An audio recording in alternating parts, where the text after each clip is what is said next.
On June 23, 2024, a bunch of people jumped off of Bond Street Wharf in Baltimore's Fells Point neighborhood right into the city's harbor. The Baltimore Banner news outlet ran a story later that day with the headline, "More than 150 people swam in the inner harbor today. Everyone's okay." For those of us who live in Baltimore, the idea of swimming in the harbor is a little absurd. The harbor is kind of like a highway for massive ships to bring goods in and out of one of the nation's largest cargo ports. Earlier in 2024, the world saw just how impactful the harbor is when a cargo ship called the Dali slammed into the Key Bridge, killing 6 people and closing off access to the port for nearly 3 months. There is a lot of ship traffic in and out of Baltimore's harbor. It's also been seen as a kind of dumping ground. Although regulations now prevent corporations from expelling chemicals into the water, the city backs up to the harbor, and during rainstorms, all the stuff that accumulates on city sidewalks and streets floods into the storm drains and gets flushed directly into the water. Stuff like cigarette butts, plastic bottles, oil that drips from cars, chemicals from lawns, a bunch of it ends up in the harbor. Baltimore is also home to miles of very, very old sewer pipes. Like many centuries-old cities, its infrastructure is aging and now being stressed by climate change with bigger and more frequent rain events. When pipes leak or even crack and burst, sewage flows directly into the harbor. Let me just say that again. Sewage flows directly into the harbor. All of this to say, Baltimore is a city on the water, but its inner harbor has not been thought of as a place for recreational swimming or fishing, or even boating if you're not in a craft that sits well above the surface of the water.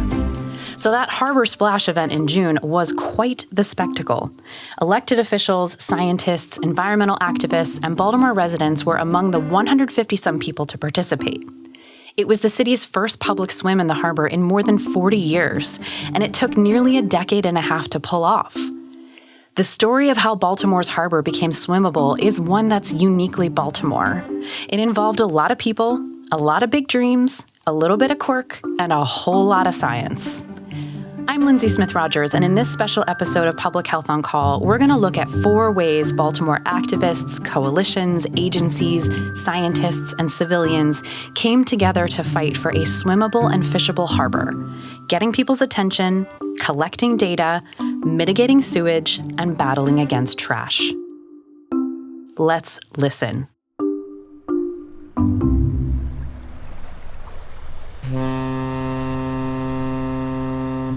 The Baltimore Harbor is actually part of the Patapsco River, which flows into Maryland's Chesapeake Bay. The harbor is a confluence point of that brackish river and the Jones Falls, a freshwater source that starts nearly 18 miles inland and flows down into the inner harbor. It's a natural body of water, but in 1830, Congress approved funding to dredge the entrance channels. And in 1852, the channels were deepened to accommodate larger ships, and by the Civil War, the harbor had a channel 6 miles long, averaging 23.5 feet deep. This dredging, while transforming Baltimore into one of the busiest port cities on the eastern seaboard, took its toll on the environment. I'm Christopher Streb. I'm an ecological engineer and a practice lead at Biohabitats, located here in Baltimore. It's basically just a giant channel of water that backs up into like a seawall, right? In order to create a port, you needed to get your boats close to the land. And so what they would do is, they would dredge out the bottom sediments so they could bring bigger ships carrying more things in. And then they would side cast that sediment right into the marsh system. And then in order to hold that sediment in place, they built these vertical walls. If you imagine like the inner harbor, like up by the Jones Falls, it probably was only 10 to 12 feet deep back before it was developed. So it was shallower water. If you think about the volume, then really the Jones Falls was providing a lot more fresh water relative to the volume of that basin. But, you triple the depth of the basin, it's likely a saltier environment than it used to historically be. Changing the natural architecture, and therefore the chemistry of the harbor water, was disruptive for the ecosystem.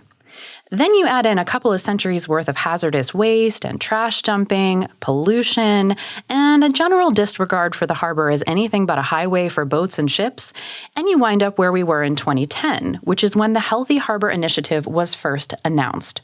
More on that in a moment.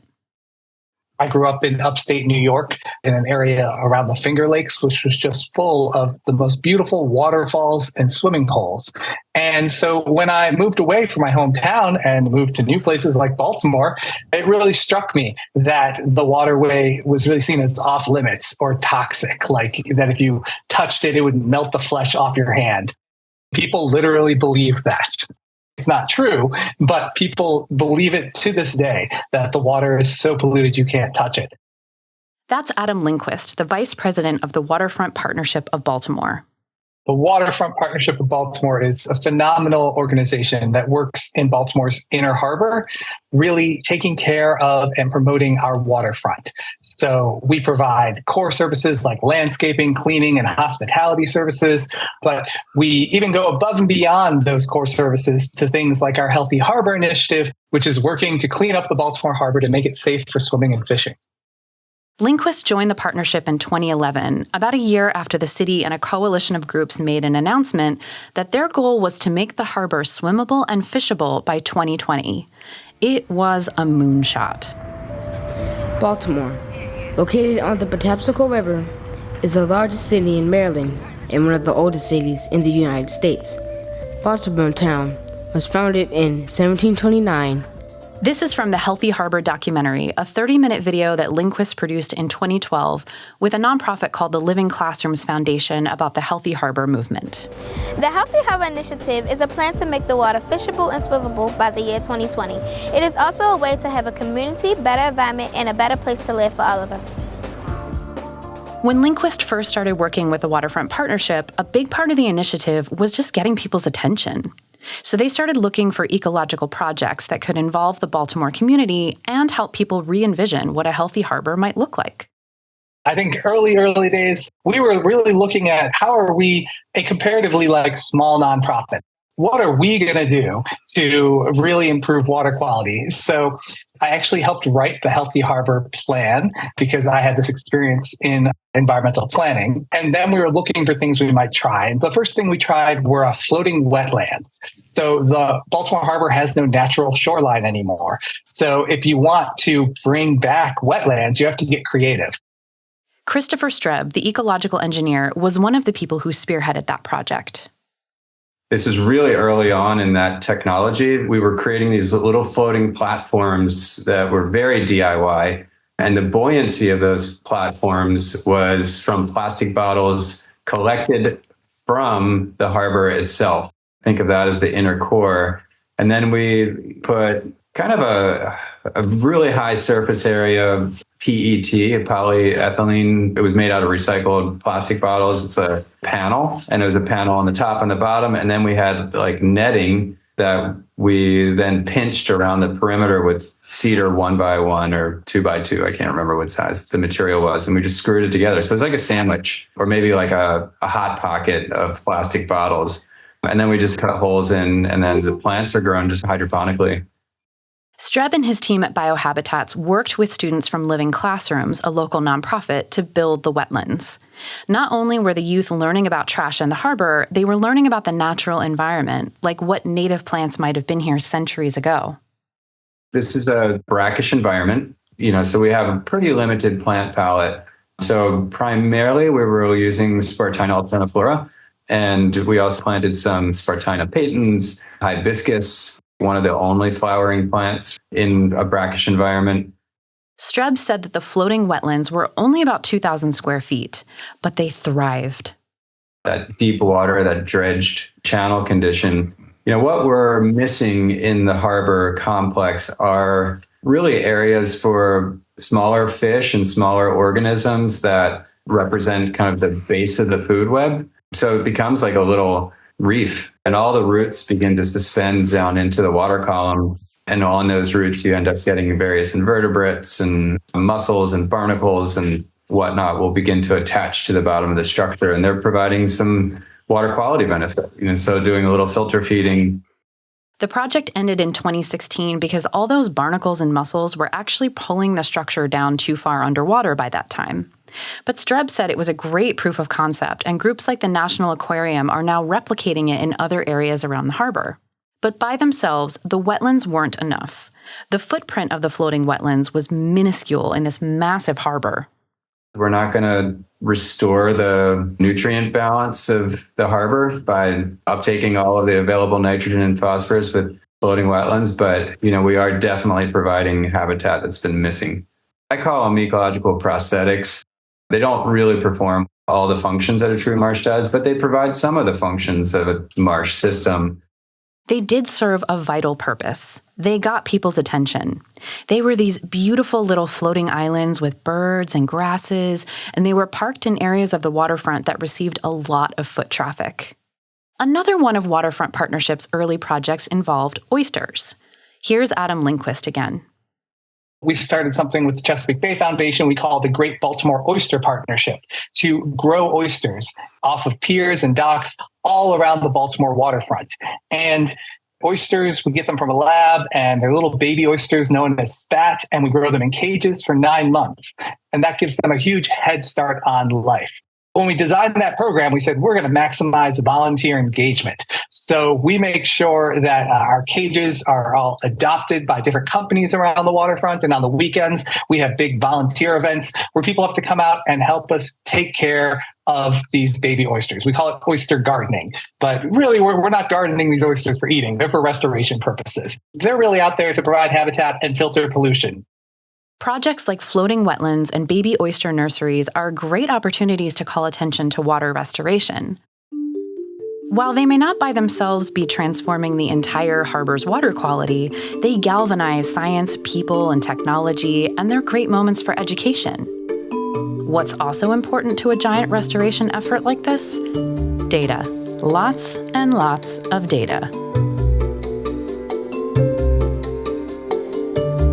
My name is Alice Volpetta, and I'm your Baltimore Harbor Waterkeeper with Blue Water Baltimore. Can you tell us a bit about what a waterkeeper does? A waterkeeper is sort of like a water watchdog. The International Waterkeeper Alliance spans over 300 different water bodies throughout the world. On behalf of our membership, I enforce the Clean Water Act to protect and restore our local waterways. And then Blue Water Baltimore is the organization that houses the Baltimore Harbor Waterkeeper. The Clean Water Act was enacted by Congress in 1972. It's the piece of legislation that made it illegal to dump pollutants into bodies of water. As waterkeeper, Volpetta works with Blue Water Baltimore to monitor the health of the Patapsco River.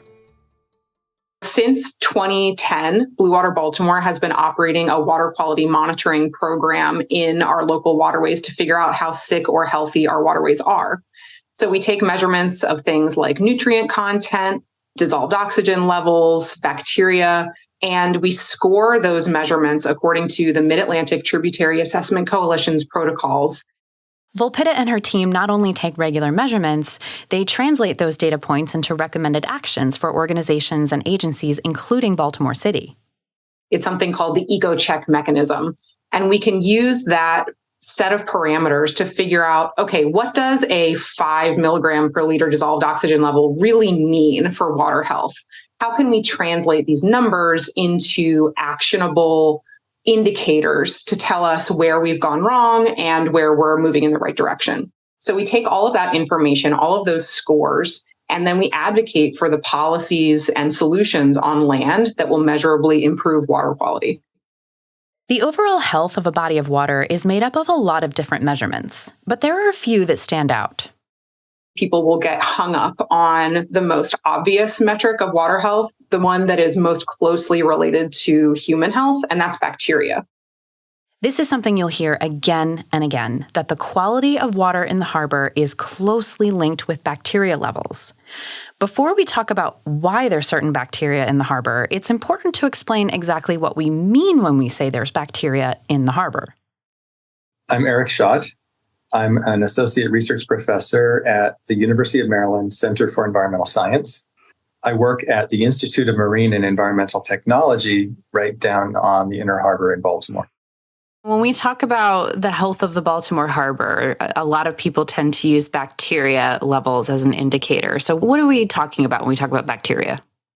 Bacteria, they sort of run the world. They're the thing that we don't see that actually makes everything work.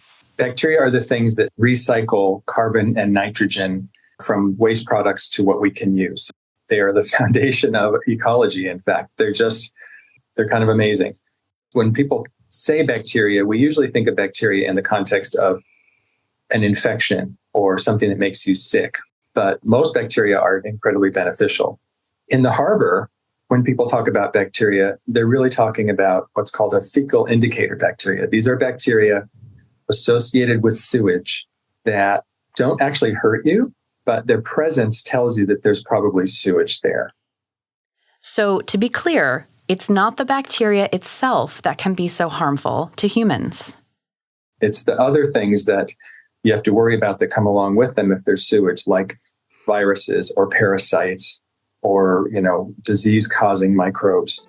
There are so many possible human pathogens that could come out in sewage that you can't test for them all. So you find something that's a good proxy, find something that's a good marker for the likelihood that you have something else going on. So how does so much sewage wind up in our waterways?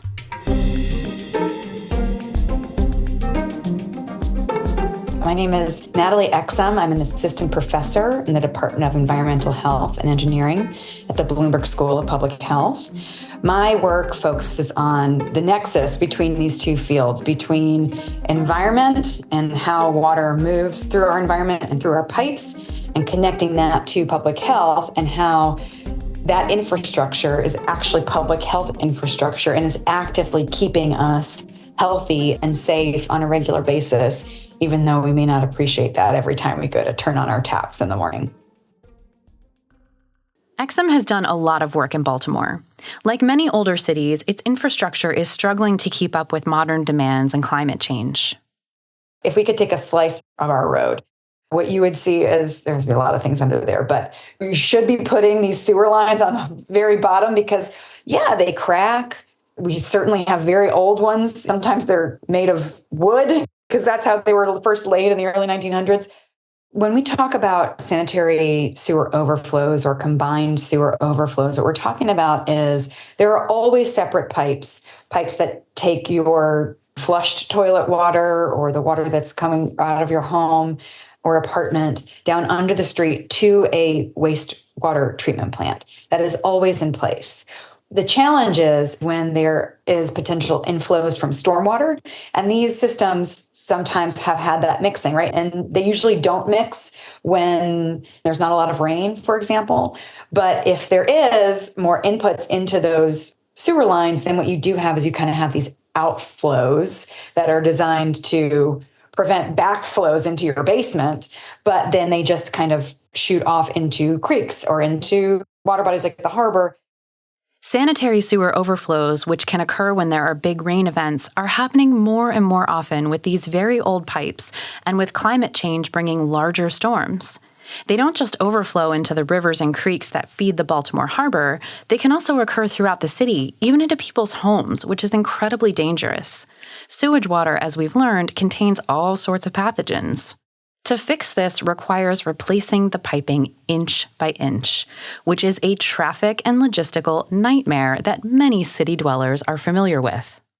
There is a lot of infrastructure work going on. The improvements that are needed are, putting up lots of orange cones, digging up the ground, replacing those very small sanitary sewers with larger ones that are disconnected from the stormwater system. And that is not just a Baltimore problem. Every old city is kind of clawing its way back from that. It's also incredibly expensive. The challenge here is people don't like to pay for wastewater, right? I'm kind of happy to pay for clean water coming into my house. Like, I know I need that. It's nice to shower in that and drink it. But people really don't like to pay for wastewater infrastructure. So this is such expensive work and oftentimes gets deprioritized over the years just with cash shortages. It's important to note here that the city is currently under a consent decree with the Environmental Protection Agency that started back in 2002. Protecting the harbor is a key benefit of replacing all of this infrastructure, but importantly, so is preventing sewage from backing up into people's homes. We reached out to the city and the Department of Public Works several times and got no response. But according to a 2024 Healthy Harbor report by the Waterfront Partnership, the city and the county deserve some credit. The report states that DPW has been, quote, repairing and upgrading key portions of the city's infrastructure, end quote, and has built 2 storage tanks at one of Baltimore's main treatment plants. The tanks help keep sewage and rainwater from flowing into the waterways that lead to the harbor. As a result, the report states, quote, sewer overflows into the Baltimore harbor have dropped by 84% or more than 240 million gallons over the last 4 years, end quote. Waterkeeper Alice Volpita says that water quality samples have notably improved.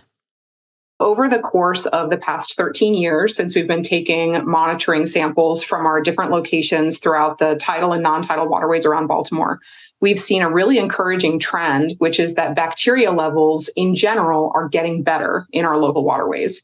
And at the spots where they're not actually getting better, they're pretty much staying the same because they're already good.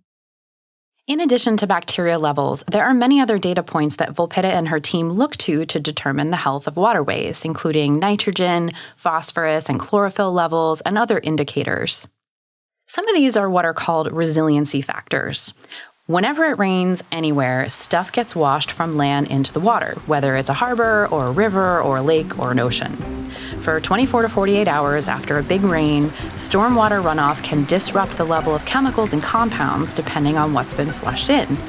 How quickly a body of water can return to a healthy state after a big rainfall is a big part of understanding not only the overall health of that water body, but the health of the surrounding environment. We still have a long way to go to create a greener, spongier city that isn't so heavily impacted every time it rains. Another thing that winds up in the harbor after it rains? Trash. Lots and lots and lots of trash. My name is John Kellett. I am the inventor of the water wheel powered trash interceptor, which is commonly known as the trash wheel, and the iconic one is Mr. Trash Wheel. Mr. Trash Wheel is a self-proclaimed social media celebrity and a Baltimore landmark. He kind of looks like a snail with very large water wheels and a gaping mouth and these huge googly eyes. The googly eyes, by the way, are not actually necessary for the technology. Adam Lindquist, ever charged with getting people's attention, added them for flair.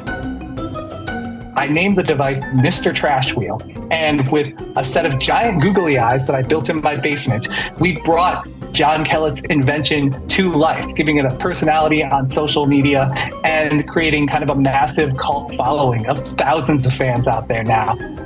Mr. Trash Wheel was installed in the spring of 2014, and he is such a Baltimore thing. He's part quirky art installation, part advocacy piece, and most importantly, an incredibly hardworking piece of technology. John Kellett invented the trash wheel interceptors after years of walking to work along the Baltimore harbor and being discouraged by what he saw. Particularly after it rained, you'd have all the trash that's on the streets, the alleys, the parking lots, the highways, all got washed down into the storm drains and into the small waterways and then into the main tributaries to Baltimore Harbor. And it would come down and make a huge mess out of the harbor. At some points, it looked like you could literally walk across the harbor on the trash. It was hard to see the water for the trash. You know, I'd be walking to work and I'd hear the visitors go, "Ugh, this harbor's disgusting." It was always the same words, "Ugh, this harbor's disgusting." Kellett is an environmental scientist. He isn't an engineer, by the way. I grew up on a farm, so engineering was sort of a necessity. Always needed to problem solve, always needed to fix equipment, always needed to come up with new ideas to address things that came up. The trash wheel technology was actually inspired by a historic piece of Baltimore machinery, the water wheel. One of the reasons Baltimore was created where it was is because it had a source of power from the rivers flowing into the harbor. It had a good natural harbor, but it also had flowing waterways that were used to power mills. The mills made everything from textiles to lumber to flour and grain. So those mills used the flow of the river to turn water wheels that powered their factories. So it wasn't a new idea to harness that power to do some work. It's just a new application to pick up trash. There's actually a fleet of 4 trash wheel interceptors located at key points in the harbor. They're positioned strategically at the mouths of the waterways, the tributaries that flow into the harbor. And all the trash that's being washed down by the stormwater runoff has to pass that spot before it scatters around the harbor. So having the trash wheel positioned at that location is sort of like a gate on the barn door. It keeps the animals in and keeps the trash in. The current washes trash into a sort of floating funnel created by containment nets. The water wheels on the side of the interceptor power large rakes that then pull the trash up out of the water and onto a conveyor belt. From there, the trash is dumped into a waiting receptacle. The river flow helps push the water wheels to power the interceptor, but there are also solar panels installed on top. It doesn't move fast, but it's got an incredible amount of power, which allows it to lift even big logs from the river and allows it to lift a lot of trash at a time. It can pick up so much trash that it can fill a big dumpster, a big roll-off dumpster in about an hour and a half. When there hasn't been rain, the flow of trash is more like a trickle, and it can take a while to fill up a dumpster. Kellett says there's video monitoring to alert the team when one dumpster gets full and it's time for a swap. But in big rain events, the trash is more like a deluge. When we have a big hard rain, we're going to be changing dumpsters a lot of the time, so our crew will be out there doing the work. We filled as many as 12 dumpsters in one day. The volume of trash can say a lot about the overall litter problem of the city, but the content is important too. One of the things we saw when we first put it in was there was a huge amount of styrofoam coming down the river. Restaurants were using takeout containers that were styrofoam. They were using styrofoam cups. After a rain in front of the machine, it looks like a glacier of white styrofoam coming down. People use the data, the number of styrofoam pieces that we're picking up, to lobby and garner support for a styrofoam ban in Baltimore City and then in the state of Maryland. It's reduced the amount of styrofoam by like 80%. Now, Kellett says, plastic bottles and cigarette butts make up much of the trash piles. It looks like mulch when it's coming up the conveyor, but when you dig your hands into it, you realize it's just, thousands and thousands of cigarette butts coming down the river. Kellett says the trash wheel data has been a big asset in creating upstream change, literally. So now we're working on a bottle bill so that we don't have as many plastic bottles coming down. And the state of Maryland has used that trash wheel data to advocate for anti-smoking littering. We're able to use the machine to inform policy and legislation. I don't think that stopping and collecting this trash from the stormwater outfalls is the ultimate answer. The ultimate answer is to do upstream efforts that keep it from getting in the water to begin with. Floating wetlands and oyster nurseries, collecting and reporting on data, replacing miles of old sewer pipes, and inventing quirky machines that scoop trash out of the harbor have all been pieces of this larger effort to make the harbor swimmable and fishable. So, where are we now?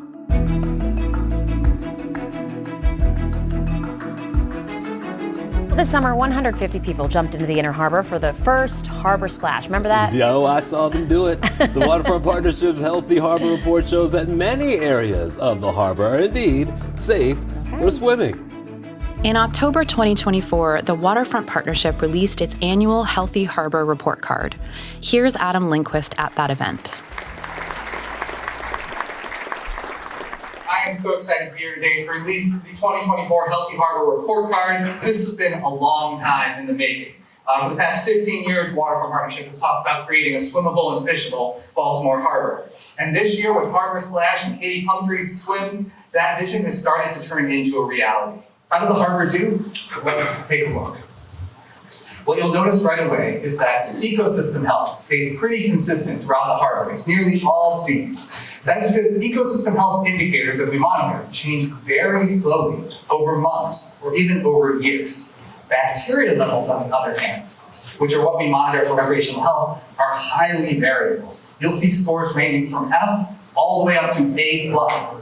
And that's because bacteria levels are also highly localized and can fluctuate dramatically from day to day. Because bacteria levels change so frequently, the University of Maryland does not recommend providing an overall grade for bacteria in the Baltimore Harbor. However, for ecosystem health, we do have an overall grade, which is a C. That means the harbor can and does support a diverse array of wildlife, including fish and crabs and oysters and more, but it lacks resiliency. That's why it's critical we continue to reduce stormwater runoff, upgrade our wastewater treatment plants, and improve water quality in our neighborhoods and our streets so that we can have a more resilient Baltimore Harbor. The good news is that many of our indicators are on the right track. Lindquist goes on to say that some of those indicators, like nitrogen, have gone from an F grade to a C just in the last 5 years. But while there's definite progress, and while a C may be a passing grade elsewhere, there's still a lot of work to be done. It's also important to point out that while parts of the harbor may be getting A's most of the time in terms of recreational safety, it's not enough for some organizations to sign off on the term swimmable harbor. While almost everyone we talked to for this podcast jumped in during that harbor splash event, Blue Water Baltimore did not. Here's Alice Volpetta again. Blue Water Baltimore doesn't make specific recommendations about whether or not the harbor is swimmable on any given day. Part of the reason why we don't do that is because the current state of technology to help us understand bacteria levels is not yet at the point where we can say with assurance, like, yes, go swim today, right now, or no, don't swim.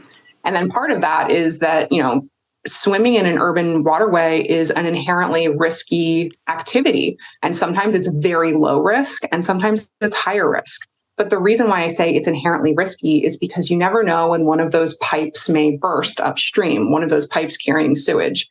Blue Water Baltimore's position is that what we really need to be doing is acting quicker to give us more swimmable days that are disconnected from whether or not it's rained. So the idea of a swimmable harbor is incredible, and we're all striving for that same thing. I think the swim event was a call to action. So instead of seeing it as the finish line, I would love for people to see it as a vision of what can be more days than not.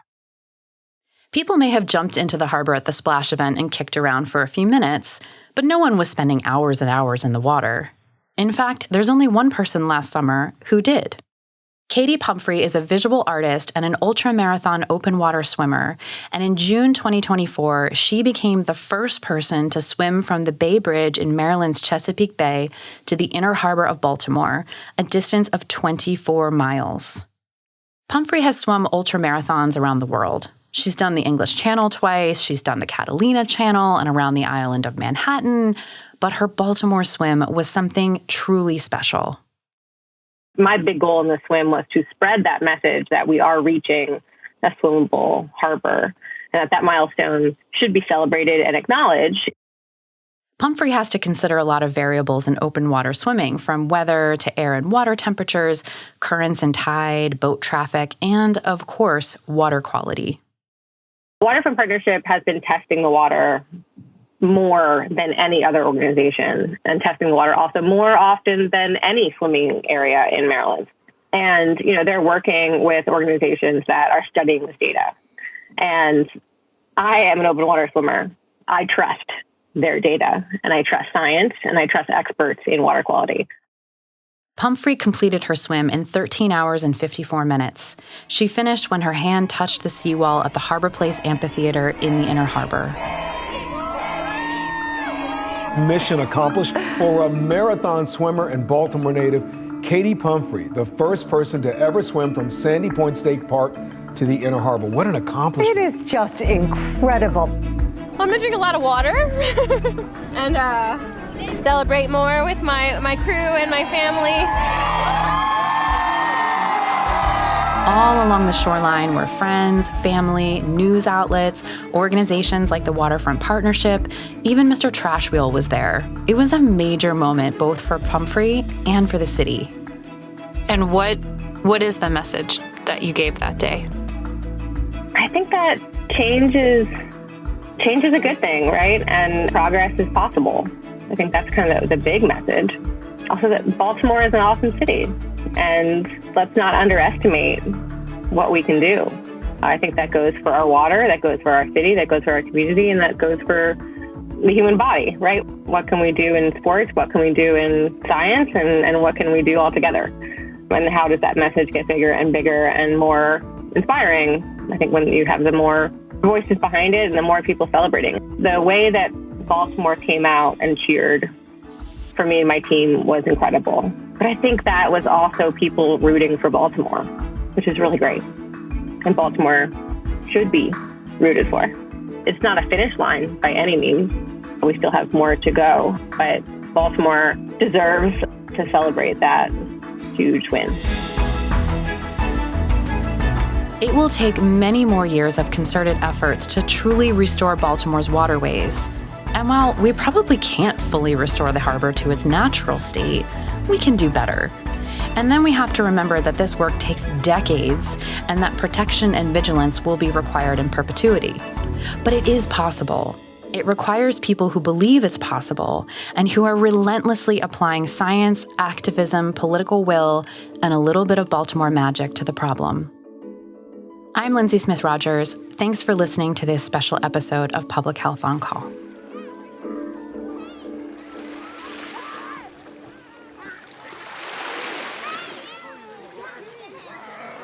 This episode was written and produced by Lindsay Smith Rogers and mixed by J.B. Arbogast.